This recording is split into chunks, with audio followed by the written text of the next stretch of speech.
सितंबर, अक्टूबर, नवंबर महीने में अक्सर डेंगू, मलेरिया और चिकनगुनिया के मामलों में बढ़ोतरी देखी जाती है। ये महीने डेंगू मलेरिया के पीक के महीने होते हैं।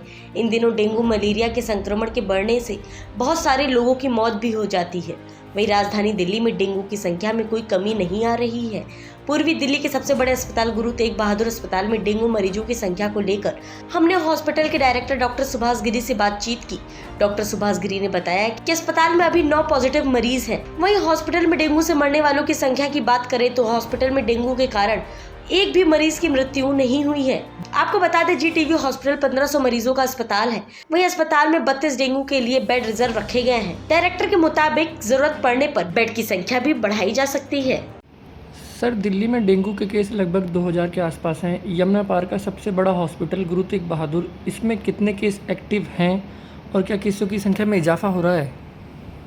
डेंगू का यूजुअली हमें देखने को मिलता है कि नवंबर में डेंगू डाउन होना शुरू हो जाता है और इस बार भी हम यही एक्सपेक्ट कर रहे हैं कि डेंगू के केसेस अब नवंबर में कम होने शुरू हो जाएंगे। यदि हम पिछला आंकड़ा देखते हैं अक्टूबर के दौरान, तो यूजुअली डेंगू बहुत स्टैटिक सा ही चल रहा है। आज के दिन डेट की यदि बात करते हैं, मेरा हॉस्पिटल लगभग 1500 बेडेड हॉस्पिटल है। इसके अंदर 9 cases dengue positive patient admitted हैं।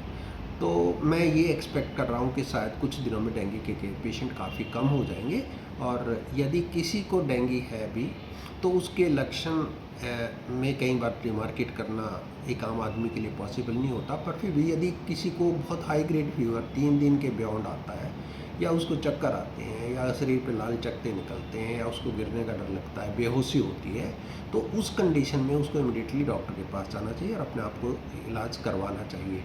डेंगू के अंदर बॉडी के अंदर प्लेटलेट कम होते हैं और कई बार प्लाज्मा की ज़रूरत पड़ती है, जो दोनों के दोनों हमारे हॉस्पिटल्स में अवेलेबल रहते हैं, सभी दिल्ली के हॉस्पिटल में, और इसमें उस तरह से कोई घबराने वाली बात नहीं होती। इस बार के सीज़न में वैसे भी हमें मोर्टेलिटी बहुत कम मिली है, यानी कि डेंगू से मौतें नहीं हुई हैं। मेरे अपने हॉस्पिटल में तो डेंगू पॉजिटिव पेशेंट की अब तक कोई भी डेथ नहीं हुई है। हम अच्छी तरह से उनको मैनेज कर पाए।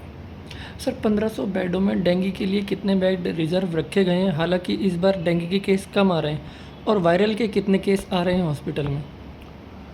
हमने डेंगू के लिए 36 बेड आइसोलेट करके एक वार्ड सेपरेट बनाया हुआ है। उसमें उन बेड्स पे मॉस्किटो बाइट को रोकने के लिए भी वो हम उसमें स्प्रे भी करवाते हैं वार्ड में, और साथ में नेट हर पेशेंट को दिया हुआ है ताकि यदि कोई इन्फेक्टेड पेशेंट है तो उसको मच्छर काट के दूसरे आदमी को वो ना फैलाए। और हमें 36 बेड अभी तक पूरे अभी तक नहीं फिल हुए, लेकिन हाँ, हमने पाइपलाइन में रखा हुआ था कि ज़रूरत पड़े तो हम दूसरे भी बेड खाली कर लेंगे। टॉप स्टोरी ब्यूरो के लिए दिल्ली से रवि डालमिया की रिपोर्ट।